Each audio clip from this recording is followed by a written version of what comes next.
So, in previous video, we read that Albert was very disturbed. He did not want to go to school. वो school नहीं जाना चाहते थे. And he discussed his problem with his friend Yuri and also with his cousin Elsa.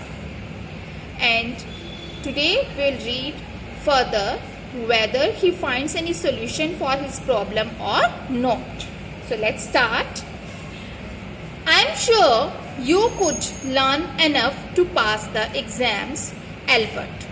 अब Elsa उन्हें बताती हैं कि मुझे पूरा विश्वास है कि तुम इतना तो पढ़ ही सकते हो, सीख ही सकते हो कि तुम एग्जाम्स में पास हो जाओ. Albert, if you tried, she said, उसने कहा अगर तुम कोशिश करो तो तुम इतना तो सीख ही सकते हो कि तुम एग्जाम्स में पास हो जाओ.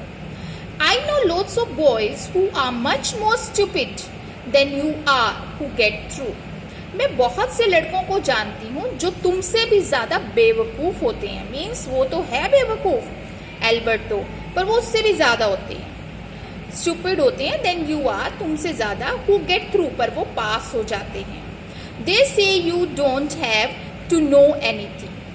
वो कहते हैं कि तुम्हारे you don't have to know anything, तुम्हें कुछ भी जानने की जरूरत नहीं है. You don't have to understand what you have taught, what you are taught. आपको कुछ भी समझने की जरूरत नहीं है जो आपको पढ़ाया जाता है. Just be able to repeat it in the exams. बस आप उसको एग्जाम्स में रिपीट करने के लायक होने चाहिए. That's the whole trouble. यही सबसे बड़ी प्रॉब्लम होती है, सेड एल्बर्ट. एल्बर्ट ने कहा, I am no good at learning things by heart. मैं दिल से चीज़ों को याद नहीं कर सकता हूँ. No good at learning things by heart. मैं मतलब रट्टा नहीं लगा सकता हूँ, याद नहीं कर सकता हूँ, चीज़ों को समझ सकता हूँ पर मैं याद या रट्टा नहीं लगा सकता हूँ.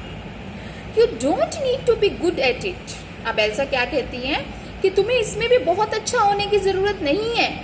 Anyone can learn like a parrot. कोई भी तोते की तरह याद कर सकता है, रट्टा लगा सकता है. You just don't try. तुम बस कोशिश ही नहीं करते हो. And yet I always see you with the book under your arm, added Elsa.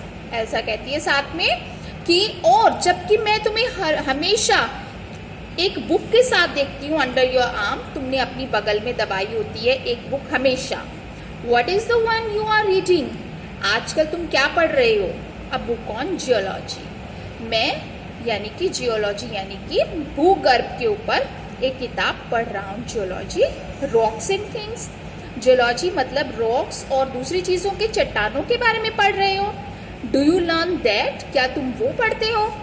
No we have already No, we have hardly any science at school. हमारे स्कूल में science नहीं है, मतलब मुश्किल से ही थोड़ी सी साइंस है.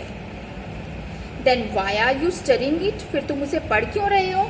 Because I like it. क्योंकि मैं इसे पसंद करता हूँ. Isn't that a good enough reason? क्या यह है कारण इसके लिए काफी नहीं है. Elsa side. एल्सा ने आहा भरी, मतलब कि आह भरने लगी वो कि क्या चीज है ये. You are right of course Albert, she said. उसने कहा, हाँ एल्बर्ट तुम ठीक हो, but it won't help with your diploma.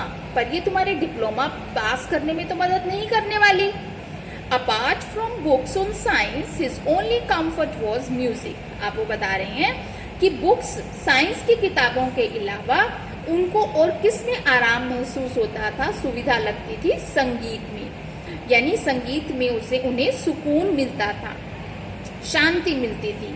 And he played his violin regularly until his landlady asked him to stop.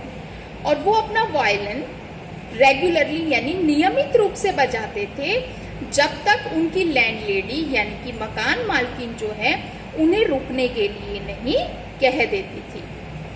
That wailing gets on my nerves. ये रोना मेरे दिमाग में चढ़ता है, मतलब कि मुझे दिमाग में मतलब दिक्कत होती है, मेरा सर दर्द करता है ये रोना. She said. वो कहती थी. There is enough noise in the house with all the kids falling.